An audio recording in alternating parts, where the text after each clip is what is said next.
our Zoom team.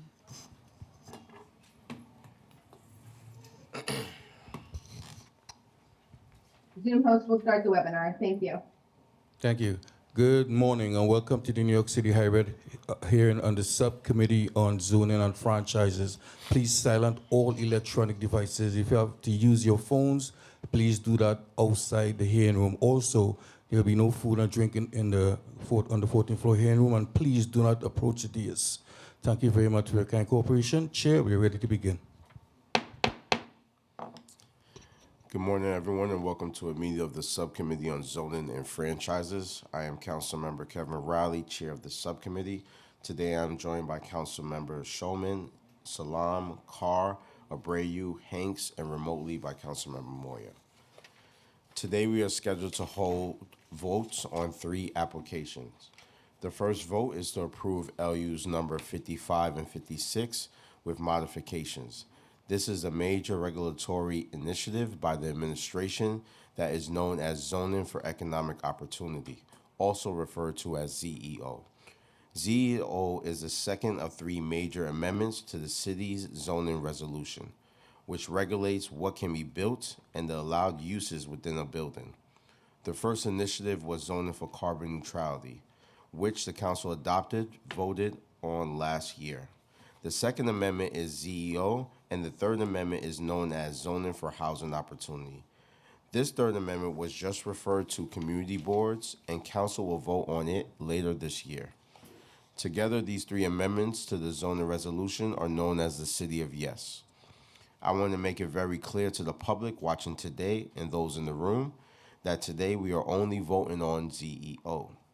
The focus on ZEO is on how the zoning resolution regulates businesses.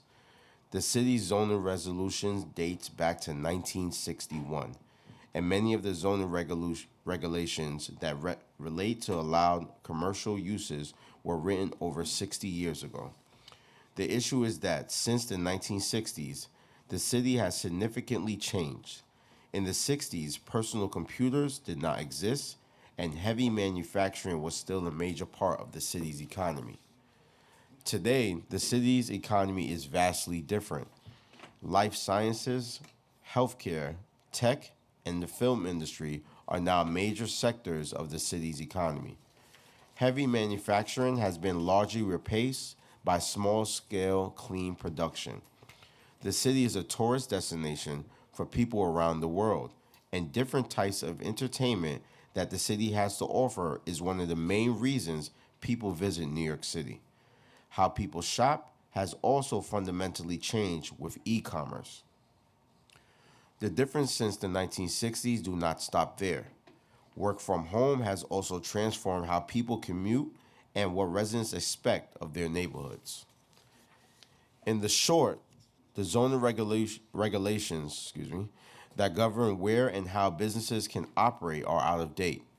And there is a wide consensus throughout the city that these regulations need to be updated. To update what a business can do in a certain neighborhood, the administration created 18 different proposals. That is a lot. Together, the proposals are over 1,000 pages. We have heard a lot of concerns about the content and complexity of ZEO. Today, I want to confirm that these concerns were heard. In response, we at the City Council are making significant changes to the ZEO to address these concerns. There were consistent themes among the concerns voiced by the community boards, civic organizations, and individual New Yorkers throughout the city. First, there is a concern that the 18 proposals would allow new types of noisy commercial uses to locate in local commercial corridors. These new businesses could transform our current pedestrian-centered neighborhood shopping areas by introducing out-of-scale shops, blocking sidewalks for loading, and increasing congestion. There is a clear need in our local retail corridors to prioritize pedestrians, minimize congestion, and ensure that allowed uses are compatible with one another. For example, auto repair shops and businesses involving a lot of loading are not compatible with a restaurant that has outdoor seating or a coffee shop that serves walk-in customers. These are conflicts that communities are understandably concerned about. Local commercial corridors consist primarily of C1 and C2 commercial overlay districts. The council's modifications to ZEO proposal will maintain C1 overlay districts as pedestrian-friendly local retail corridors intended to serve the surrounding neighborhood. With C2 commercial districts, which can serve one or more neighborhoods, the objective of the modification is to ensure the scales of the business is appropriate. The second set of concerns focus on the fact that ZEO should not transform residential areas into mixed-use districts. Several of the ZEO proposals were introduced on as an as-of-right basis or through an authorization only approved by the City Planning Commission, businesses in purely residential areas throughout the city. In some residential areas, introducing new commercial uses may be appropriate, but this may be determined individually for each neighborhood. A blanket approach that treats all residential neighborhoods the same is not sound land use planning. The proposed modification would prevent a one-size-fits-all approach to changing our residential districts into mixed-use districts. The third set of concerns we heard is that ZEO would bypass community boards in relation to certain land use decisions. We council members are here to represent our individual communities and collectively protect the voices of all our communities. As such, we will be modifying those proposals in ZEO that would bypass community boards and the council on important land use issues. ZEO will not be allowed to suppress community input. We also consistently heard that in order for ZEO to be effective, there must be meaningful enforcement of zoning regulations. Everyone knows the Department of Buildings is understaffed and needs more inspectors to effectively enforce against zoning violations.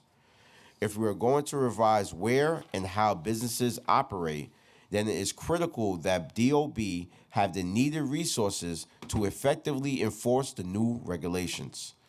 Additionally, enforcement in regards to the operation of nightlife businesses is also needed. As Chair Salamanca will elaborate on at our Land Use Committee hearing later, the council has secured commitments from the administration to fund increases to both DOB personnel and the mayor's Office of Nightlife Inspectors. Regulatory reform and enforcement go hand in hand and must be done at the same time. Lastly, ZEO has a major omission. It lacks a proposal to regulate the last mile warehouse. These large distribution warehouses are disproportionately impacting certain of our communities and raise real environmental justice issues. Right now, operators are concentrating distribution warehouses in the South Bronx in Chair Salamanca's district and in Red Hook in Councilmember Avila's district. This is causing increased truck traffic and air population in predominantly black and brown communities that are already suffering from poor air quality and underinvestment. The city must comprehensively rethink how packages are being delivered to our homes. The health of historically disadvantaged communities should not be further compromised so that other neighborhoods can have access to online shopping. As will be explained further by Chair Salamanca, we obtained commitments from the administration to set a clear course of action to address the critical issues that face our communities, which are overburdened with last-mile warehouses, and plan for equitable distribution of new facilities of this type. I will now go over how we are modifying the proposals in ZEO to be responsive to the community concerns we have heard. The next section is very long, but please bear with me and listen carefully because it is important that our communities understand how we are changing ZEO to address their concerns. Proposal 1, seek to facilitate the reactivation of vacant storefronts in residential districts. An activated space is better than an empty storefront, but the use that a space is reactivated with has to be compatible with the residential nature of the district. This is why we are modifying ZEO to limit the reactivation of vacant storefronts to shop and offices typically associated with local shopping corridors. Proposal 2. This proposal concerns commercial overlay districts that are mapped within residential areas. The proposal will merge C1 and C2 overlay districts to expand where businesses can locate throughout the city. The issue with this proposal is that it treats all local commercial corridors in the city the same way. Depending on the neighborhood and size of the street, local shopping areas throughout the city actually differ quite a bit. So we need to retain the distinction between more locally focused commercial corridors with small retail shops and commercial corridors along avenues that serve multiple neighborhoods and have large businesses.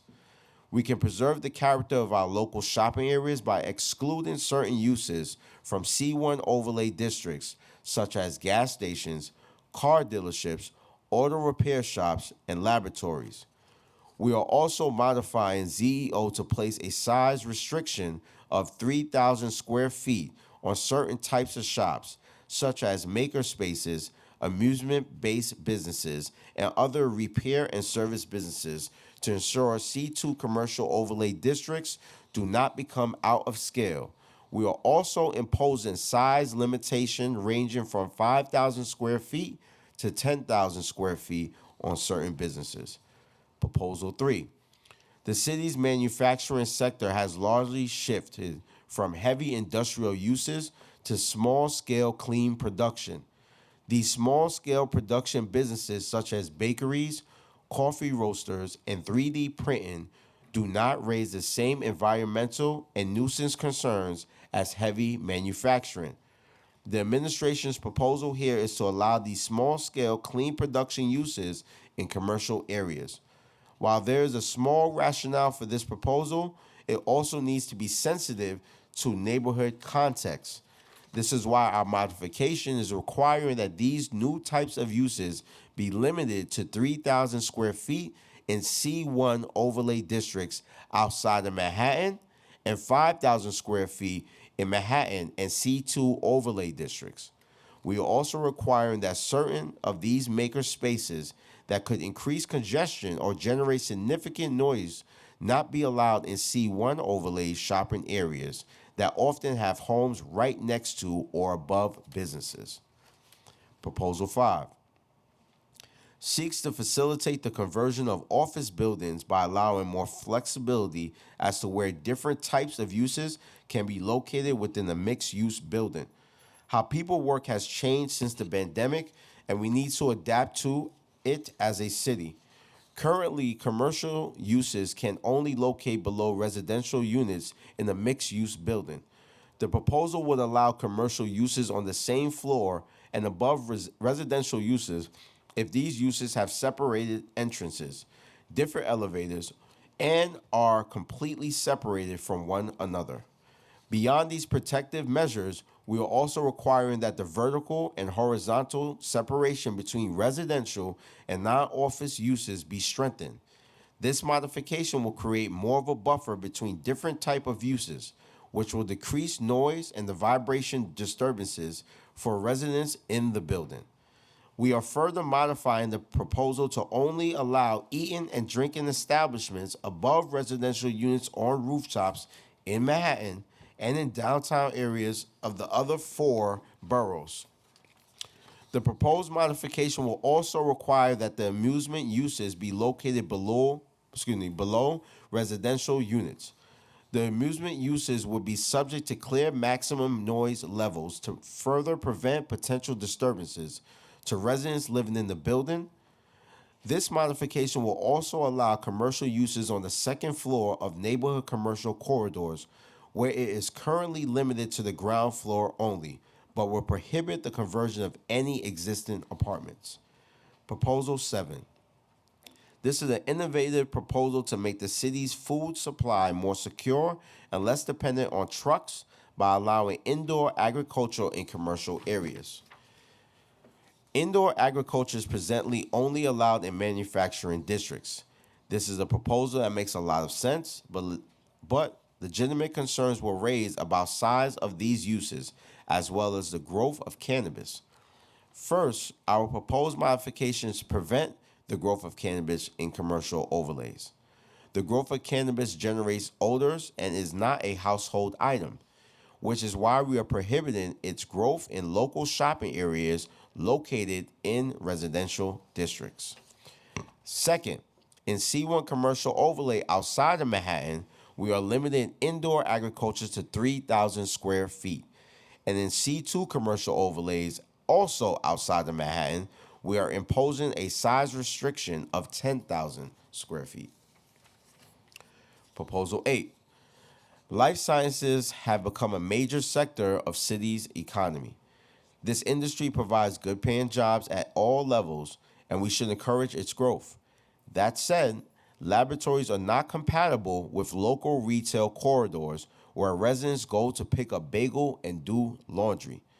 Our modification here is to prohibit laboratories from C1 commercial overlays to preserve local shopping corridors in predominantly low-density residential neighborhoods. Proposal 10. We are now halfway through the proposal. Is everyone still with me? All right. Proposal 10 is about amusements and making sure we have access to healthy, social, and safe activities. Currently, many of the activities associated with children, such as trampoline parks, obstacle courses, laser tag, and digital related amusements, are only allowed in manufacturing districts. This makes no sense. Of course, to me, this makes no sense. I have 3 kids. Having our children travel and walk around industrial areas is not safe and also poses challenges to a business operation. This proposal will allow amusement uses in commercial districts. The concern here is that in our commercial overlay districts, these uses need to be context sensitive. Our modification will limit the size of amusements in C1 overlay districts outside of Manhattan.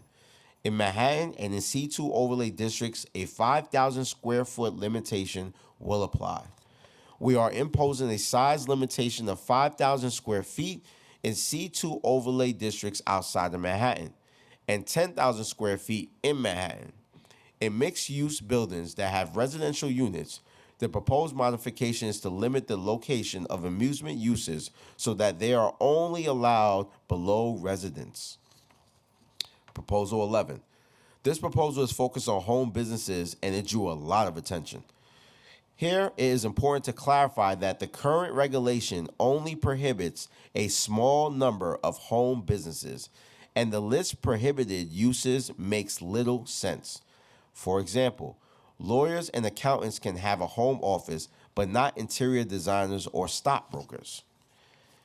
People working in advertising or public relations, or individuals cutting hair or doing nails are also currently not allowed to use their home for their work. Not only is this list conceptually flawed, but it's also raised real issues of inequity. We know for a fact that many families throughout the city rely on doing hair or nails for their home to make ends meet, and this should not be unlawful.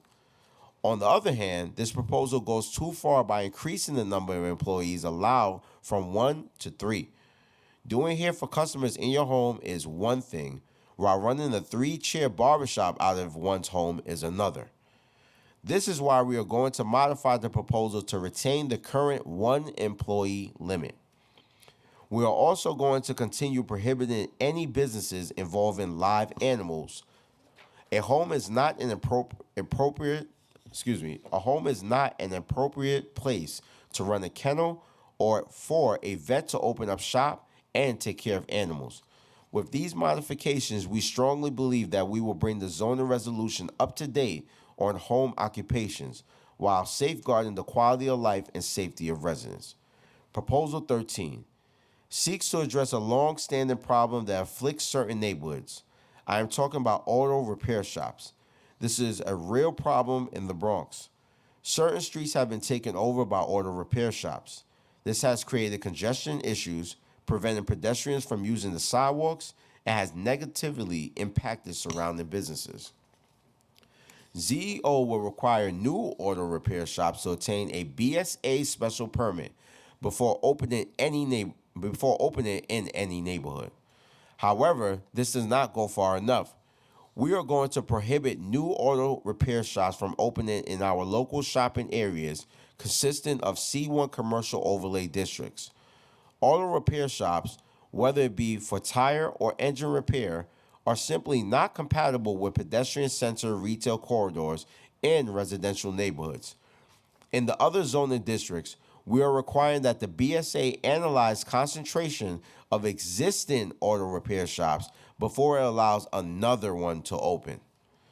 Together, this proposal and our modification will finally start addressing the over-concentration of auto repair shops in our community and others. Proposal 14. This is another innovative solution to a problem that is affecting every single neighborhood in the city, the delivery of packages. E-commerce is convenient, but it has created a real logistical issue for cities. The infrastructure needed to deliver packages to people's homes has not been sufficiently developed or regulated. As a result, a few communities are shouldering the burden of large last-mile distribution facilities. These last-mile warehouses need to be equitable distributed throughout the city, and this is a key demand of the council as part of approving ZEO. Another part of the solution is to create micro-distribution facilities in each neighborhood, which Proposal 14 does. These are small facilities similar to local post office branches from which packages can be delivered by foot or bike. These micro-distribution facilities are particularly needed in high-density areas, and ZEO will allow them as of right in Manhattan up to certain sizes based on their location. Outside of Manhattan, in lower density districts, we believe a more thorough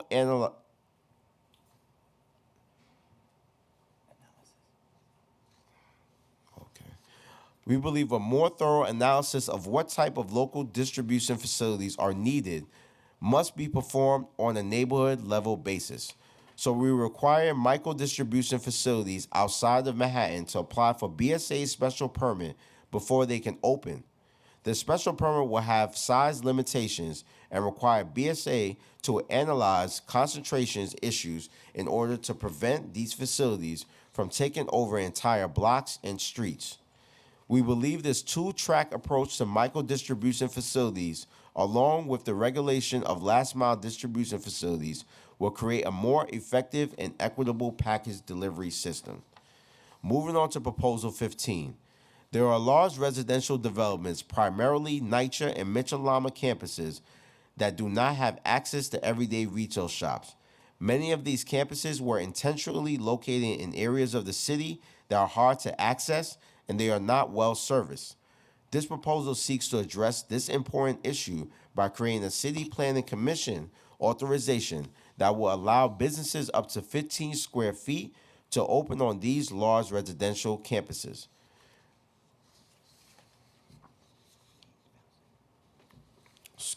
15,000 square feet.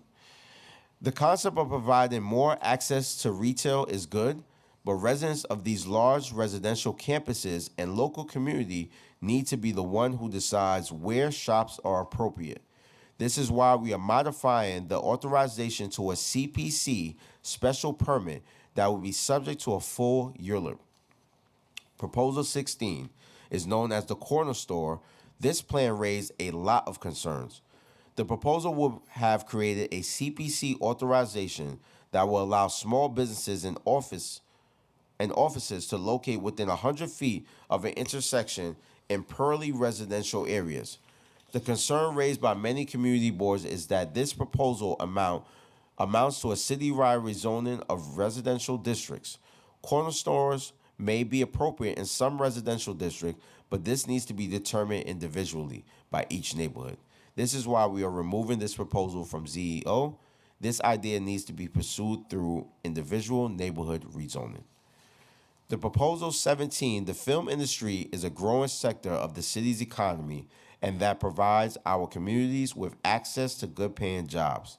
Film studios have special requirements in terms of the type of buildings they can operate in. This proposal will create a CPC authorization to modify the bulk of a building to accommodate these special needs. We are modifying the proposal to limit the scope of changes that can be made to the height and over bulk of a building. This will allow the needed flexibility to make sure the film industry can continue to grow in New York City, while ensuring that this new mechanism does not create outsized buildings. And now for the last and final section of ZEO, Proposal 18. This is a proposal that the council requested, and it has been a long time in the making. Spearheaded by Councilmember Gutierrez and Majority Leader Farias, the M-Zone coalition of the council members have been advocating to reform how the city's industrial areas are regulated by zoning. The current set of manufacturing zoning districts date back to 1961 and are not adequately protecting our core industrial areas. Under the present regulations, commercial uses like offices, retail shops, bars, and entertainment venues can locate as a right in all M districts. High parking and loading requirements and low FAR make it also very difficult to build new industrial buildings or expand existing ones. Proposal 18 creates a new set of M districts that can be mapped at a later point in time through ULURP or on a neighborhood-by-neighborhood basis. These new M districts consist of core industrial transition and growth districts. Council modification focus on strengthening the new core industrials and transition districts. In the core industrial districts, we are reducing the allowed non-industrial uses to a maximum of 10,000 square feet. This will preserve essential sites for industrial businesses and infrastructure while still allowing some flexibility for small retail or restaurants serving the industrial workforce.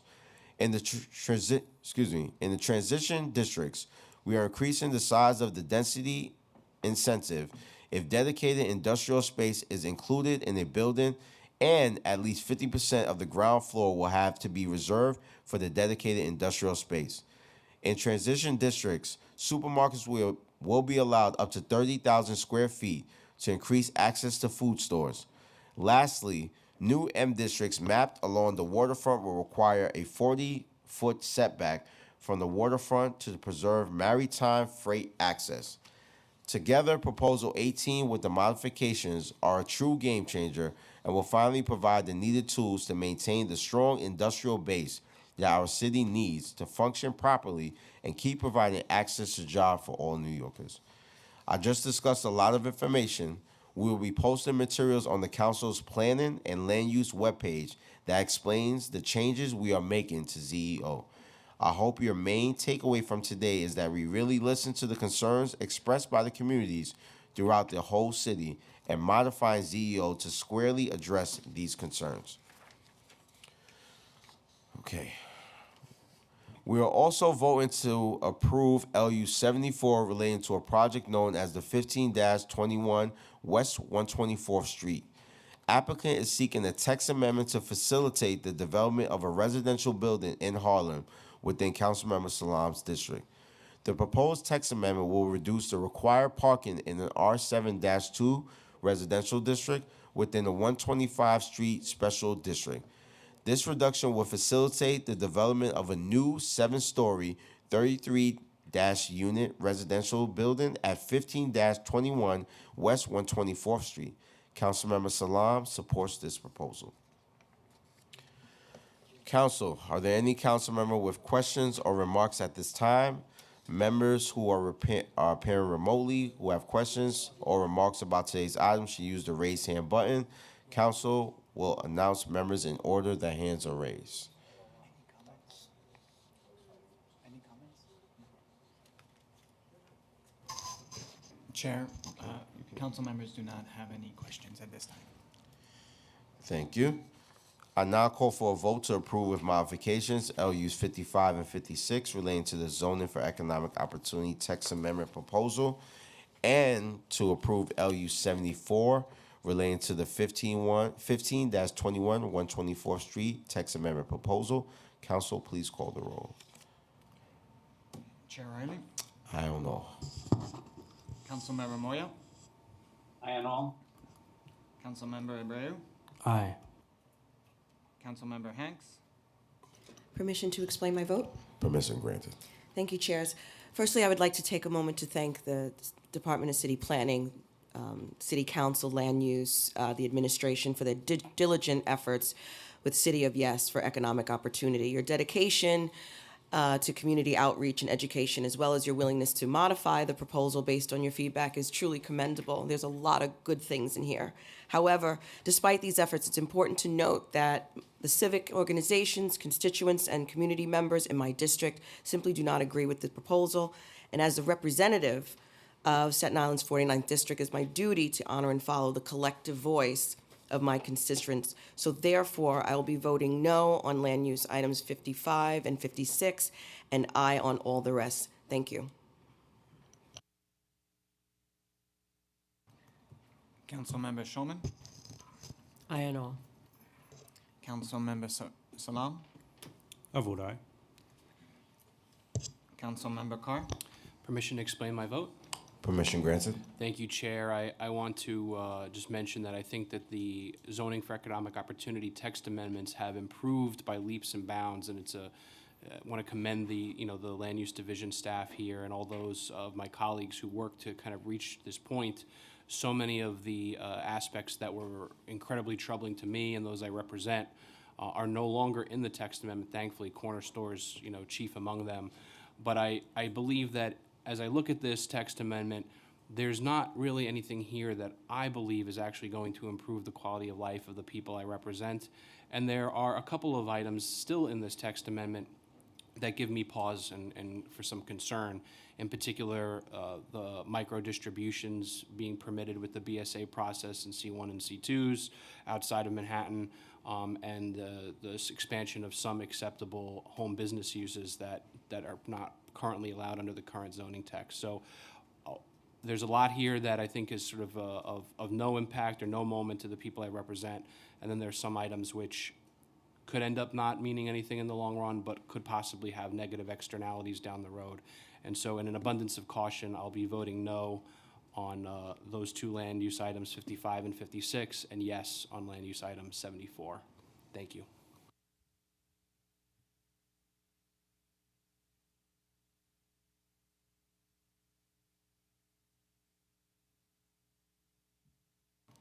By a vote of 5 in the affirmative, 2 opposing, and 0 abstention, the items are approved and referred to the full Land Use Committee.